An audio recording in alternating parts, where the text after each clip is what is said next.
आणि एक अत्यंत महत्त्वाची बातमी, ठाकरेगडाचे आमदार रवींद्र वायकर यांच्या घरावर ईडीची धाड पडलेली आहे। सकाळी 8:30 वाजता ईडीची धाड पडलेली आपण बघतो। आताची मोठी आणि महत्त्वाची बातमी आहे, ठाकरेगडाचे आमदार आहेत रवींद्र वायकर आणि त्यांच्या घरावर ईडीने धाड टाकलेली आहे। सकाळी 8:30 वाजता ही धाड ईडीने टाकलेली आहे। रवींद्र वायकर हे ठाकरेगडाचे आमदार आहेत आणि वायकर यांच्या अडचणीत आता आणखी वाढ झालेली आहे।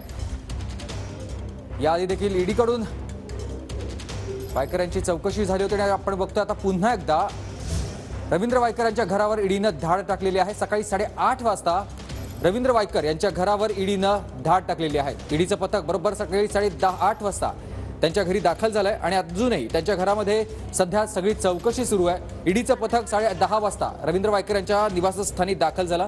त्यांच्या घरीही ईडीची धाड सध्या पडलेली आहे। अधिकची सगळी चौकशी केली जात आहे। दिनेश दुखंडे माझे सहकारी आपल्यासोबत जोडले गेलेत फोन लाईनवरून। दिनेशजी, काय अधिकची माहिती? बघा, शिवसेना युबीटी पक्षाचे ज्येष्ठ आमदार माजी मंत्री रवींद्र वायकर यांच्या निवासस्थानी ईडीची धाड पडली असल्याची माहिती सूत्रांकडून मिळते। सकाळी 8:30च्या सुमारास ईडीचं पथक रवींद्र वायकर यांच्या निवासस्थानी पोहोचलेलं आहे। साधारण 10 ते 12 अधिकारी असल्याची माहिती सूत्रांकडून मिळते आणि आर्थिक गैरव्यवहारासंदर्भात ही धाड असल्याचं आणि कागदपत्रांची छाननी सुरू असल्याची माहिती सूत्रांकडून मिळते आहे। रवींद्र वायकर आणि त्यांचे कुटुंबीय सध्या त्यांच्या निवासस्थानी आहेत, पण जी एकूण गेल्या काही महिन्यांमधली आपण ईडीकडून कारवाई बघितली, विशेषतः शिवसेना युबीटी पक्षाचे नेते, आमदार, पदाधिकारी हे रडारवर होते।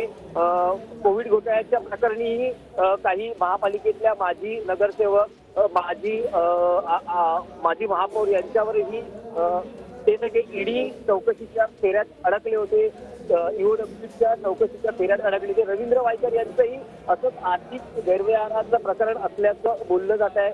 19 बंगले असतील किंवा मग मातोश्री सप्ततारांकित हॉटेलचं एकूण प्रकरण असेल। भाजपचे माजी खासदार आणि विद्यमान भाजपचे नेते डॉक्टर गिरीश सोमय्या यांनीही रवींद्र वायकर यांच्या आर्थिक प्रकरणांचा पाठपुरावा केला होता, तक्रारी केल्या होत्या। त्या अनुषंगानं ईडीनं ही धाड टाकली असल्याची माहिती सूत्रांकडून मिळते। स्वतः रवींद्र वायकर हे न्यायालयीन लढाई लढता आहेत आणि एकूण त्यांच्यावर जी काही कारवाई आहे त्या संदर्भात त्यांचं न्यायालयातही अपील असल्याचं कळतं आहे। काल डीपीडीसीची बैठक होती, तिथेही रवींद्र वायकर हे उशिरा पोहोचले होते कारण ते कोर्टात होते। तर एकूण सगळं जे आता दिसतं आहे, सध्या तरी चौकशी तपास सुरू असल्याची माहिती मिळते। अधिक स्पष्टता होऊ शकली नाही, पण आज सकाळी 8:30 वाजता ईडीचं पथक हे रवींद्र वायकर यांच्या निवासस्थानी पोहोचलं असल्याची माहिती सूत्रांकडून मिळते। खरं तर आता दिनेश